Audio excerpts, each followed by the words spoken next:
Salut tout le monde, c'est le football à l'aveugle. On se retrouve aujourd'hui pour un nouveau débrief, le débrief du match Panathinaikos-Marseille qui vient de se terminer. Défaite de Marseille, 1 but à 0, but de Bernard pour les Grecs. Alors j'ai pas vu la minute du but de Bernard, mais en tout cas c'est proche de la 80e, entre la 80e et les arrêts de jeu. Défaite donc de Marseille, le but à l'extérieur ne compte pas, de toute façon Marseille était à l'extérieur, donc si c'est Marseille qui avait, enfin si les buts à l'extérieur comptaient, c'est Marseille qui aurait pu l'avoir s'ils avaient marqué, mais ça n'a pas été le cas. Pourquoi? On va débriefer ça tout de suite. Alors déjà pour commencer, je trouve que cette équipe de l'Olympique de Marseille, déjà on va débriefer mi-temps par mi-temps. Première mi-temps, ça a été assez brouillon, je trouve. Enfin, pas vraiment brouillon, mais défensivement, ça pouvait le faire avec Leonardo Balerdi, qui je trouve était assez solide. Euh, Contrairement à Renan Lodi, je trouve qu'il a été un petit peu en dedans, mais après, c'est ses premiers pas sous les couleurs marseillaises. Faut pas commencer à s'enflammer. Même dans tous les cas, peu importe le joueur, peu importe le match, on est le 9 août, tranquille. On est le 9 août, c'est seulement le sixième match de Marcelinho sur le banc de Marseille. Pour certains, genre Aubameyang, Sarr, tout ça, c'est que le deuxième ou le troisième match. Donc tranquille, tranquille, on se calme, on se détend. Déjà, la chose qui n'a pas aidé Marseille, c'est les cartons jaunes. J'ai pas l'habitude de parler de l'arbitrage et je vais pas parler forcément d'arbitrage dans l'idéal. Je vais pas forcément je vais pas forcément parler d'arbitrage comme ça enfin, complètement, mais c'est plutôt le fait que le carton jaune à la deuxième minute de jeu, il est extrêmement sévère. Après, bon, si le mec fait une énorme faute, oui, mais c'est pas le cas. C'est pas une faute incroyable non plus, donc le jaune pour moi est pas nécessaire. Avertissement verbal, c'est très bien. Et après, enfin, se prendre 3 jaunes en un quart d'heure, c'est pas normal. Je crois que c'est 2 jaunes en un quart d'heure et après le troisième, ils se le prennent un petit peu plus tard et ça amène au rouge de Kondogbia à la 63e et à l'expulsion. Pour cette première période, Marseille, je trouve, a été assez défensivement assez solide, même si quand même bien malmené par une équipe du Panathinaikos qui était avec son public, qui a joué son bon football. Et offensivement, c'était plus compliqué parce que Iliman Ndiaye avait de bonnes percées, mais il n'arrivait pas derrière à donner le ballon à Ismail Assar. Ismail Assar, c'était pareil. Pierre-Emerick Aubameyang, que ce soit en première ou en deuxième mi-temps, je ne l'ai pas trouvé bon. Ça c'est clair. Même si, encore une fois, ce n'est que le troisième ou quatrième match pour lui aussi avec l'équipe de l'OM, donc tranquille. Mais c'est vrai que je l'ai pas trouvé fou. Asdenounari aussi sur le côté gauche du milieu de terrain. Est-ce que c'est son poste? Non. D'après moi, non. Donc, ça peut expliquer certaines choses, mais voilà, c'est un constat. Je trouve qu'Unai n'a pas été super bon, en tout cas sur ce match-là, en milieu gauche. En milieu gauche. Je trouve que Marcelinho a tardé à faire les changements et dès le début de la seconde mi-temps, on a vu une équipe du Panathinaikos qui était beaucoup plus mordante, qui était vraiment plus percutante et qui a baladé Marseille de gauche à droite du terrain, qui a baladé Marseille devant ses propres buts. Marseille, je trouve, a été vraiment canalisé par la pression. Marseille a été vraiment paralysé par la pression et je trouve que ça s'est vu beaucoup.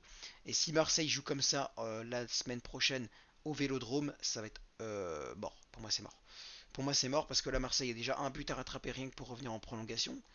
Il va falloir gagner par 2 buts d'écart si Marseille veut se qualifier en Ligue des Champions, ou alors il va falloir passer au tir au but, quoi. Va falloir passer au tir au but. Voilà, c'est cette équipe de Marseille. Pour moi, alors le niveau de jeu n'était pas catastrophique non plus. À part au début, le premier quart d'heure de la seconde mi-temps, c'était vraiment compliqué, hein. Le premier quart d'heure de la seconde mi-temps, là, était vraiment catastrophique. Mais le reste, si on regarde bien, ça va, on se détend. Le reste, si on regarde bien, c'est très insuffisant. Pour moi, c'est vraiment le mot qui marche. C'est très insuffisant, mais vraiment, on attend. On attend de voir. Ce n'est que le début. Euh, je trouve que Marseille a tardé à faire les changements, donc ça a causé aussi pas mal de problèmes. Il y a eu le carton rouge de Kondogbia qui a causé beaucoup de problèmes. Derrière, le Panathinaikos a fait des changements. Marseille a aussi fait des changements. Pour moi, celui qui a fait la meilleure rentrée, c'est François-Régis Mouguet encore. Enfin, il le fait rentrer en Ligue des Champions en plus, ce Marseillais. Ça, c'est déjà un bon point par rapport à Igor Tudor. Mais je pense il y a des circonstances atténuantes quand même à ce match. Est-ce que je vois déjà les supporters de Marseille s'enflammer et péter des câbles à insulter les joueurs? Petit 1, c'était des nouvelles recrues, surtout pour la ligne offensive. Petit 2, c'est un nouvel entraîneur. Petit 3, le collectif doit se mettre en place. Petit 4, c'est un match en Grèce, donc c'est compliqué. Petit 5, c'est un match en Grèce sans supporters, donc c'est encore plus compliqué. Petit 6, c'est le premier match officiel de la saison, donc c'est-à-dire que les organismes ne sont pas encore totalement au point. Voilà, je vous ai donné 6 raisons de ne pas vous énerver tout de suite, tout de suite. Essayez de les prendre en compte, s'il vous plaît. Euh, le top pour moi, Leonardo Balerdi. En première mi-temps, surtout en deuxième mi-temps, un peu moins vu, mais c'est pas. Voilà. Le flop, Asdin Ounahi, mais si vraiment il faut en trouver un, parce que pour moi, c'est le collectif qui a floppé. C'est le collectif qui a floppé. Non, hein, quoique non. Non, non, pas Unai. Pas Unai. Parce qu'en vrai, Unai, bon, ouais, c'était pas fou, mais voilà. Non, pour moi, le pire, c'est Aubameyang. Pierre-Emerick Aubameyang, j'ai vraiment pas vraiment aimé. Il a pas été très actif. Et surtout, bah, il n'a pas réussi à être le finisseur qu'on attendait de lui sur ce match. Encore une fois, ça ne veut pas dire que je le critiquerai à vie pendant toute la saison, on se calme. Mais sur ce match-là, je trouve qu'il a été plutôt en dedans, un petit peu comme Unahi, un petit peu comme bah, le reste de l'équipe en foi. Individuellement, il n'y a pas vraiment de flop, mais collectivement, il y a pas mal de flops. Collectivement, c'est un gros flop, ça c'est sûr, mais il reste un match retour et je pense que Marseille va jouer autrement au match retour parce qu'il y aura le stade Vélodrome derrière eux. Va falloir que le stade Vélodrome, comme je l'ai dit en live, soit en fusion, soit comme un volcan prêt à exploser. Et je compte sur les supporters marseillais pour ça. Ça y est, je compte sur eux pour être au rendez-vous. Maintenant, il faut voir si on peut aussi compter sur les joueurs pour être au rendez-vous. C'était le football à l'aveugle. Moi, je vous dis merci de m'avoir suivi. C'était une joie pour moi de faire ce live avec vous.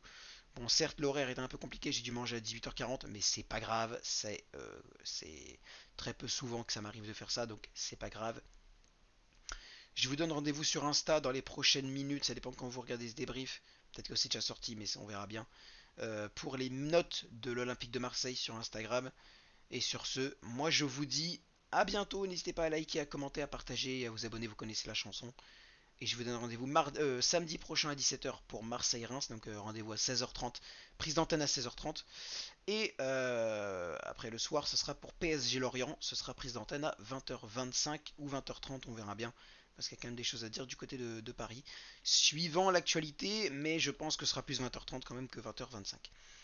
Parce que ça va être un timing un petit peu trop serré. Et sur ce, je vous dis à bientôt. Salut!